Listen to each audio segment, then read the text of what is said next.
Jeff Bezos fired 17 Amazon employees in a single day because they used one specific word in meetings. This wasn't a curse word. It wasn't offensive. And most business schools actually teach you to use this word constantly. But Bezos knew something that these employees didn't understand, and banning this single word is directly responsible for Amazon becoming the most customer-obsessed company on Earth, worth over $1.7 trillion today.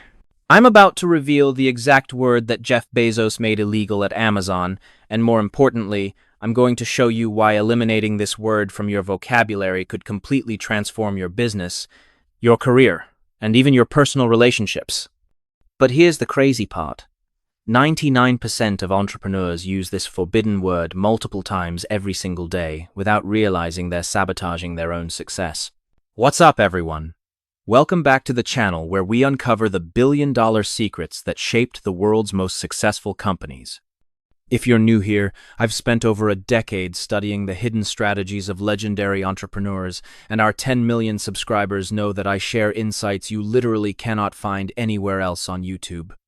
Today's story is so powerful that it will change how you think about customer service, business strategy, and human psychology forever. Before I reveal this banned word, make sure to smash that like button because this video took weeks of research to put together, and I'm sharing information that Amazon definitely doesn't want their competitors to fully understand. Also, subscribe with notifications turned on, because next week I'm revealing the psychological manipulation technique that Elon Musk uses to make his employees work 80-hour weeks while feeling grateful for the opportunity. So what was this mysterious word that could get Amazon employees fired on the spot? The word was can't. That's right. The simple word can't was completely banned from all Amazon meetings, customer service calls, and internal communications. And before you think this sounds like some cheesy motivational poster nonsense, let me explain the brilliant psychology behind this decision and why it created Amazon's unstoppable competitive advantage. It started in 1997 when Amazon was still just an online bookstore competing against massive retailers like Barnes & Noble and Borders. Bezos noticed something that was killing most businesses without them even realizing it.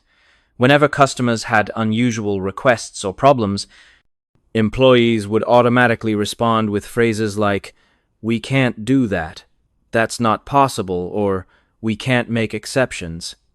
These responses seemed perfectly reasonable and professional, but Bezos understood they were actually business suicide. Here's what Bezos realized that his competitors completely missed. Every time an employee says can't to a customer, they're not just declining a single request. They're programming that customer's brain to believe that your company has limitations, that you're not willing to go the extra mile, and that they should probably look elsewhere for someone who will actually solve their problems. This creates what psychologists call learned helplessness, where customers stop bringing you their most challenging and potentially profitable opportunities. But here's where it gets really interesting. Bezos didn't just ban the word can't and leave his employees hanging. He created a systematic replacement strategy that turned every limitation into an opportunity for deeper customer engagement. Instead of saying, "We can't ship that book to your location," employees were trained to say, "Let me find the best way to get that book to you." Instead of, "We can't process returns after 30 days," they would say, "Let me see what options we have to make this right for you." The psychological impact was immediate and devastating to Amazon's competitors. Customers started experiencing something they'd never felt with other retailers, the genuine belief that Amazon would find a way to solve any problem they brought to the company. This wasn't just better customer service. It was a complete rewiring of how customers thought about the relationship between businesses and their needs. By 1999, this anti-can't culture had become so deeply embedded in Amazon's DNA that it started influencing product development and business strategy. When customers asked for faster shipping, instead of explaining why two-day delivery was impossible, Amazon invented Prime. When customers wanted to read books instantly, instead of explaining the limitations of physical inventory, Amazon created the Kindle.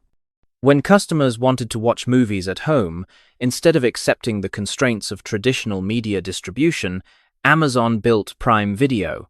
Every single breakthrough innovation at Amazon can be traced back to this fundamental refusal to accept limitations as final answers. While competitors were explaining why customer requests were unreasonable or impossible, Amazon was quietly building the infrastructure to make those impossible requests into standard services. This is why Amazon doesn't just compete with other retailers. They've systematically eliminated entire industries by refusing to accept what other companies considered unchangeable limitations. But here's the part that most business analysts completely miss when they study Amazon's success. This wasn't just about customer service or even business strategy. Bezos understood that language shapes thinking, and thinking shapes reality. By eliminating the word can't from his company's vocabulary, he was actually rewiring his employees' brains to approach problems with a fundamentally different mindset. Neuroscience research has proven that the language we use literally changes how our brains process information. When you regularly use limiting language like can't, impossible, or that won't work, your brain starts looking for evidence to support those limitations. But when you're forced to find alternative ways to express challenges, your brain automatically starts looking for solutions instead of confirmations of impossibility. This created what I call the Amazon innovation loop. Employees couldn't dismiss challenges with can't, so they had to get creative about finding workarounds. These workarounds often revealed inefficiencies in existing systems, which led to process improvements. Process improvements revealed new opportunities for customer value, which led to breakthrough innovations. And breakthrough innovations attracted more customers who brought even more challenging requests, keeping the entire cycle spinning faster and faster.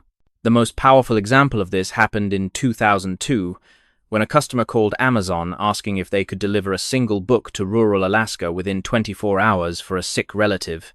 The old Amazon would have said, "We can't deliver to that location that quickly." Instead, the customer service representative said, "Let me find the best way to make this happen." The rep ended up coordinating with a local pilot to personally fly the book to the customer's location. That single delivery cost Amazon more than the book's profit margin, but it generated a customer story that spread through social media and directly influenced Amazon's decision to build their current logistics empire. Today, that same logistics network that started with refusing to say can't to one customer in Alaska processes over 13 billion packages per year and has made Amazon Web Services the backbone of the modern internet. All because Jeff Bezos understood that the language we use to describe limitations becomes the reality we accept as unchangeable. Now here's how you can apply this banned word strategy to your own business or career, regardless of your industry. First, spend 1 week tracking every time you use limiting language like can't, won't work, that's impossible, or we don't do that. You'll be shocked at how often you're programming yourself and others to accept limitations as permanent features of reality. Second, create your own replacement phrases that redirect energy from explaining limitations to exploring possibilities. Instead of, "That's not how we do things here," try, "Let me explore some options for making this work." Instead of, "I can't learn that skill," try, "I haven't figured out the splores. Best way to learn that skill yet." Instead of, "We can't afford that," try, "Let me find a creative way to make that investment possible." Third, implement what I call the 24-hour rule. Whenever someone brings you a request that seems impossible, instead of immediately explaining why it can't be done, give yourself 24 hours to explore creative alternatives. You'll be amazed at how many impossible challenges become breakthrough opportunities when you approach them with Amazon's anti-limitation mindset. The entrepreneurs who understand this principle don't just build better businesses. They literally reshape entire industries by refusing to accept what everyone else considers unchangeable reality. Jeff Bezos proved that banning a single word could create a trillion-dollar empire. The question is, what limitations are you accepting in your life simply because you haven't banned the language that makes them seem permanent? Comment below and tell me about a time when you turned a can't situation into a breakthrough opportunity. And if this video changed how you think about the power of language in business, Make sure you're subscribed because next week I'm revealing the specific words that Elon Musk uses to convince investors to fund his most ridiculous sounding projects.